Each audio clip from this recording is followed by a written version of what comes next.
Hello everybody, Toby here again with the 216 Auto Restoration and 1968 Corvette. I believe the last video I'd been talking about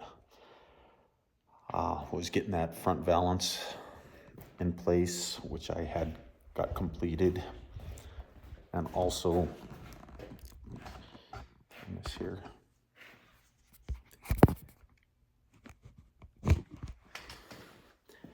Straightening up these front brackets. This bracket was in good shape, but this one over here was bent, so I took it off and straightened it up and got it hooked up to this valance. It's just sitting here, but I did get it bonded up in this area and over on this side also. So what remains here now is to put a little Bondo underneath these to cover up just the seams of where it went together. Still trying to see if the owner is going to bring me the bumper and stuff so I can get that figured out. Try to get it all lined up. But also, what I did last time is I had fiberglass this area here and down along here, all of this area in here. Up along this fin here, because it had pretty much lost that ridge. So it's pretty close. It's not quite 100%, but it's pretty close. Here's where the antenna is supposed to go. I don't know if he wants to keep the antenna hole there or not. Still waiting to hear back from him, and also what to do with the hood. But what I had done previously, I'd sanded all this down. I had all the fiberglass on there, so I took a Dynabrade sander with the 80 grit and sanded all of this down, and all of along this tail fin. Back here I sanded all of this here. Just sanded that fiberglass down as much as I could. Got it pretty smoothed out. So what I'm going to do now is I'm going to take some Bondo and go across here and fill all these little holes like this where you can see the dark spots. Then we're actually low spots. You can see that. These low spots here. They're not very low, but I'm going to fill them with Bondo and continue to sand it. So I just wanted you to bring you along for this. So I'll show you the process a little bit of how that works. So if you come with me, I'm gonna set you in the stand here. Give you just one moment here.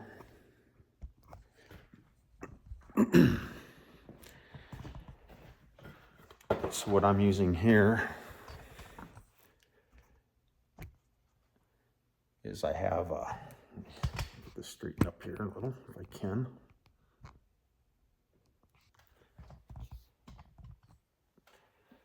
So this is the Bondo that I'm using here. It's the Evercoat Ultra, Rage Ultra. Can be applied directly over sanded OEM paint. Superior adhesion to aluminum, galvanized steel, SMC, and fiberglass. That's the one we're talking about, the fiberglass. So what I'm going to do is first I take the catalyst, I guess you want to call this, and you want to just mix it up a little bit. I usually pop the cap off just a little bit, squeeze the air out of it, put the cap back on, and just rub it in my hands like this. Kind of warm it up a little bit. Just in case there's any liquid in there, that it gets all mixed together.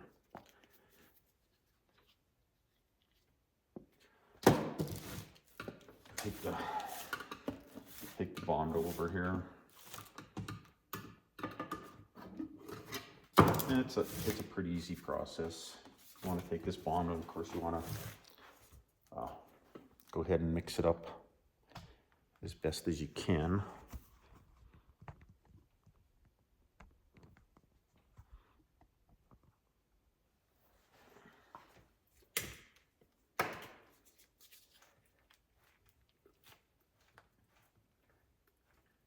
and it's very thick, so you don't have to do too much mixing, but sometimes there is a little bit of separation between the components, so you want to make sure you mix it. This has been sitting for a while. I haven't used this for quite a while, so this will be the first time I've used it since I did that, probably that 59 El Camino. Do is I'll just take a scoop of this, and also what I have right here is a aluminum mixing board, and you can use, there's that one, there's to make these plastic ones also. Kinds of different mixing boards that you can get. A lot of people also use this right here. Let me show you. Good old cardboard. I'm not going to say to use cardboard. A lot of people do. I do a lot. I'm not going to say it's the right thing to use. Say yes or no on it. That's going to be up to you if you want to use cardboard or not. I have. It's never caused me any problems. So I'm just going to take some of this, the Bondo here. Everybody calls it Bondo. Put some on my board here. And if you look at the mixing instructions, it says to take about a 1-inch strip of the additive. I'm going to call it a catalyst.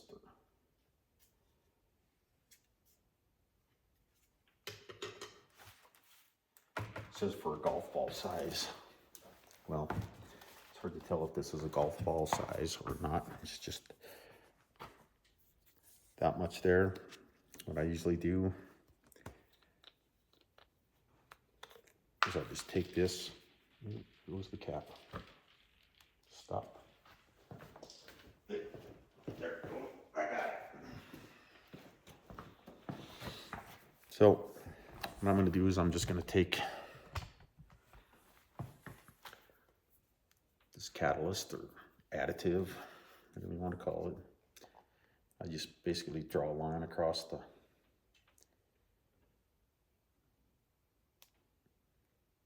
about that much. And people, you know, you can mix it hotter, you can mix it not quite as hot. If you add more, it's definitely going to be hotter, but it'll set up on you really fast. So I'm just going to take and I'm going to mix this back and forth.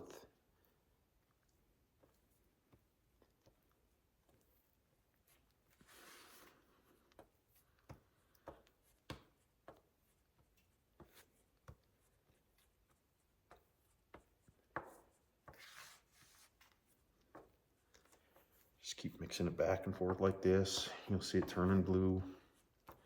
Goes from that gray color to the blue.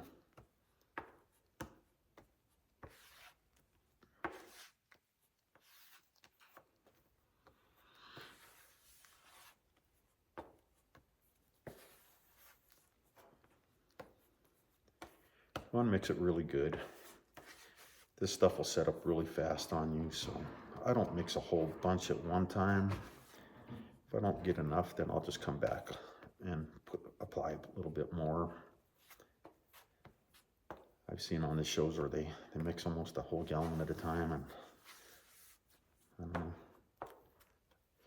Maybe they obviously are a lot better at it than I am, because I don't know how you could handle that much product.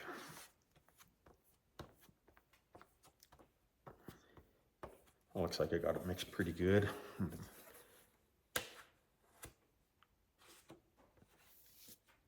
Wipe off my little board here.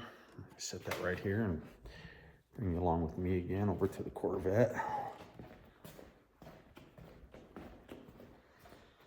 To this area right here. I hope you can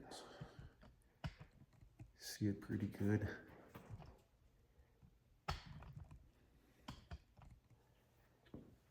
So the way I'm going to do this is I'm going to start with a small amount. I'm going to push it into this area really with a little bit of pressure. I'm going to try to get it as deep into this stuff as I can.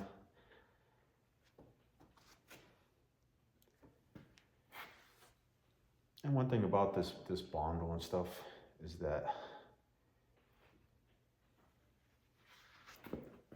even though it looks like even on them shows, you know, they put a huge amount of Bondo on the car.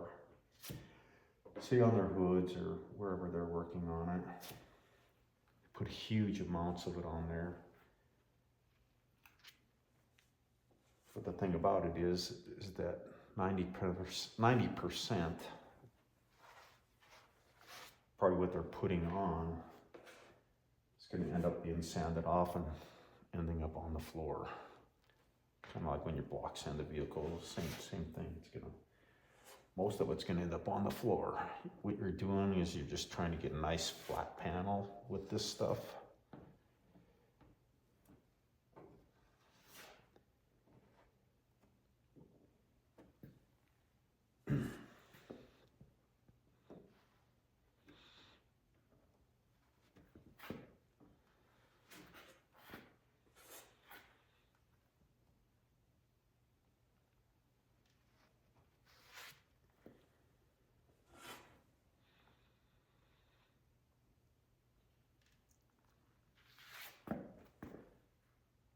And this stuff it'll set up pretty quick, even with this mixture that I have. I didn't mix it too hot,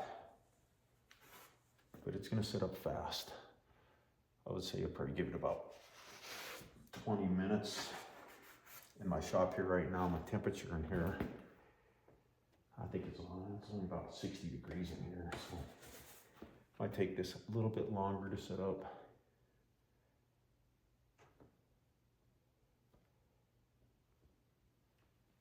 I'm gonna say about 15-20 minutes. This stuff will probably be ready to be sanded.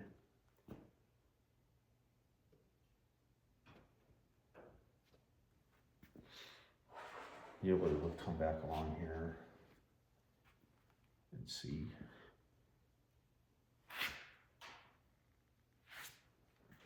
Make a nice long pass like this. It'll kind of smooth it out a little bit before it hardens up. See, I mixed up quite a bit of product there. And I still didn't get enough to cover this whole area.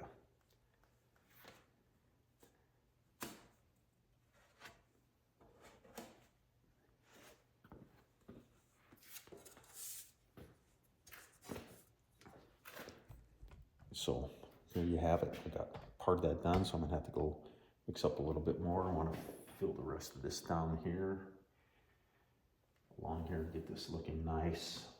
Up here, all along the tail piece. So I've got a bit of work to do here.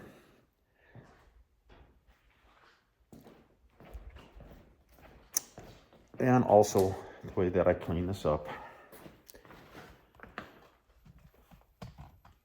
is I'll take this board, just try to gather up as much of this old stuff that I have here. I'm just gonna scrape it off of here and right into my garbage can, like that. Of course, it's not gonna get everything off there, but it's gonna get the heavy stuff anyway, like that. Try not to waste too much, and try not to waste all these scrapers either, and try to use them over as much as I can.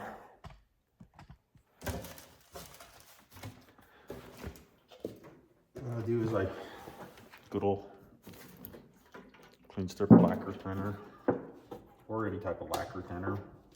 Doesn't have to be clean strip. Any lacquer thinner will work. Definitely lacquer thinner is the best thing to use for cleaning that I've found. Cleaning up your paint guns, cleaning up this board here, you'll see this. I just dip it in here. Wipe this off. And if you were using cardboard, you could probably just flip it over and use the other side. Be done with it.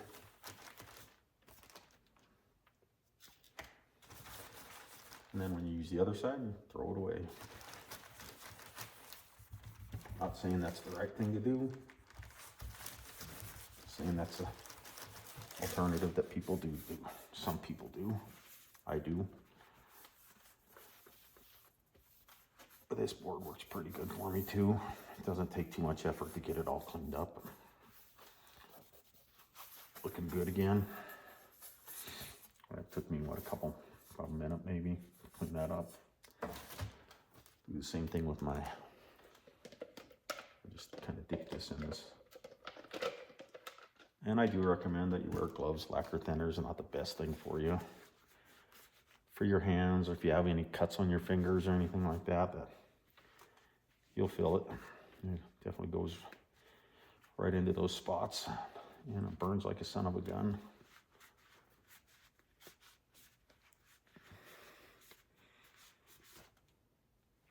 And there you go, nice and clean, ready for the next one. So I'm going to go ahead and do this again.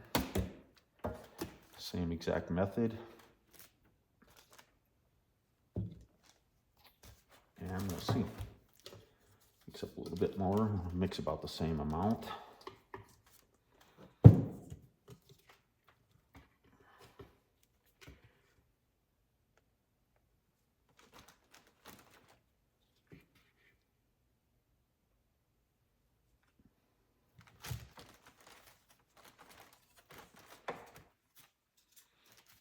Hopefully that's gonna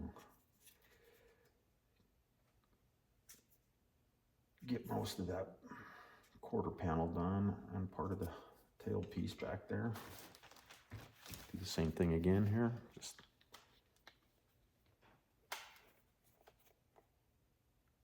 put a dab of this on there. I think I'm gonna go as heavy with this. Go about that far.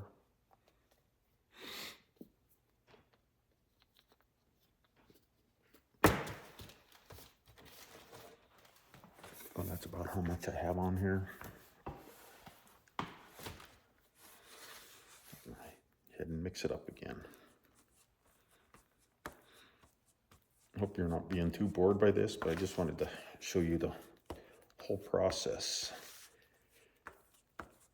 of how this works. How you mix this up, or how I mix it up.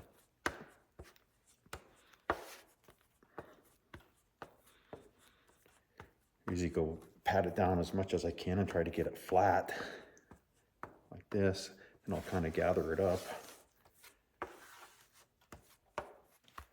and do it again, because you can see them blue streaks in there. See them blue streaks, you know that it's not completely mixed up.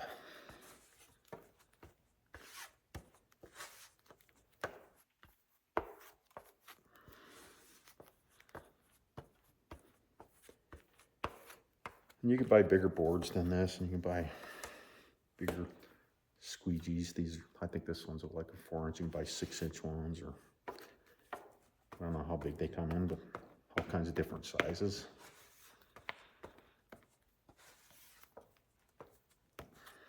Okay, that looks like it's about ready to go. Come back over here again.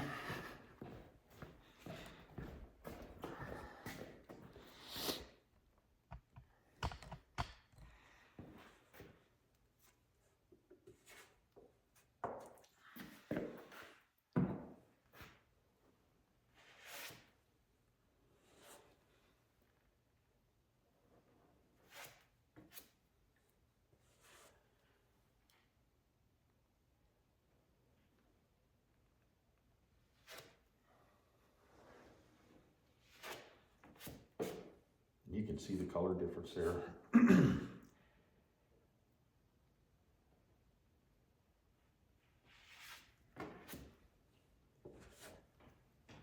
Of the stuff I mixed before, and then this batch. See how this is a little lighter gray. The other stuff's pretty blue. And you see right there, this stuff's already set up. I mean, I'm leaving a fingerprint, but I'm not leaving a divot or anything. So that's telling me that's set up pretty good. Not quite ready for sanding.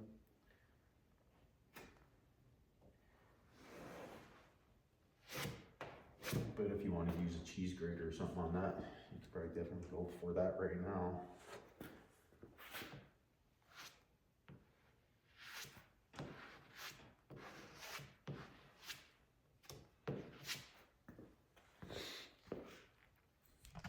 All right, so now I'm just gonna kind of come across here.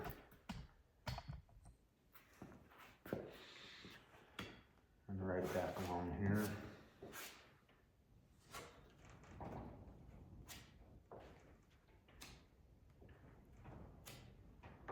So I'm gonna put it on pretty light here, because basically all that was here was just a few little tiny divots. Nothing heavy.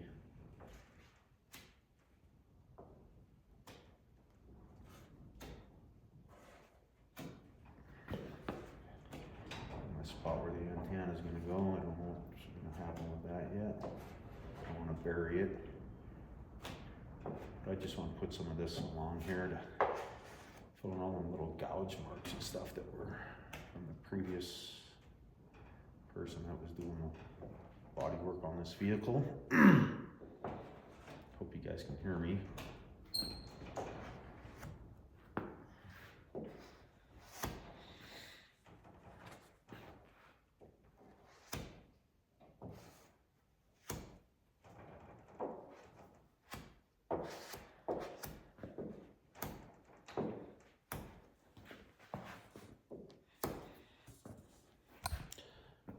This way so you can see it a little.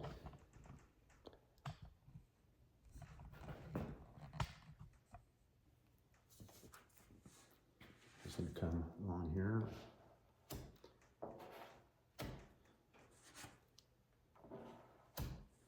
So most of this is going to end up on the floor. It's going to be sanded off.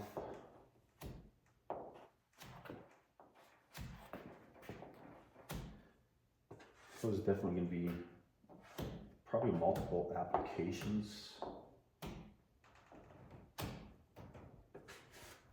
to get this completed. You'll sand and you'll find low spots, and you'll come back and it's fill in the low spots.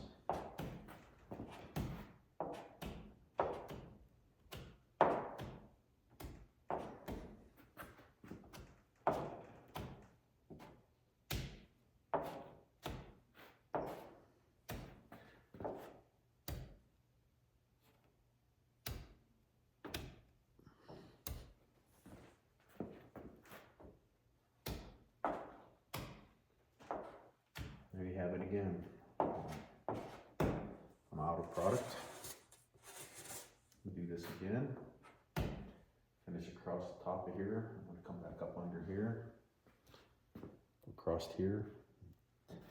Down here, I got to be careful not to cover those holes here that say Corvette. That's where the mums go. So there you have it, everybody. That's what I'm going to do. I'm going to continue along, just finishing this up along here. So I'm going to apply some more across this back part here, right up here where somebody had put a hole for another antenna, and right along the back here. So I'm going to mix that up. I'm going to get that all filled with Bondo, and then I'll come back with some 80 grit sandpaper. I'll use some good wood blocks or my other trusty foam ones. I'll show you when I get to that point. So I'll bring you along with the sanding and everything, but I just wanted to show you how I lay out my Bondo on the car and how I go about doing that part of the process. So thank you everybody for watching. Talk at you soon, okay? Thank you. Take care.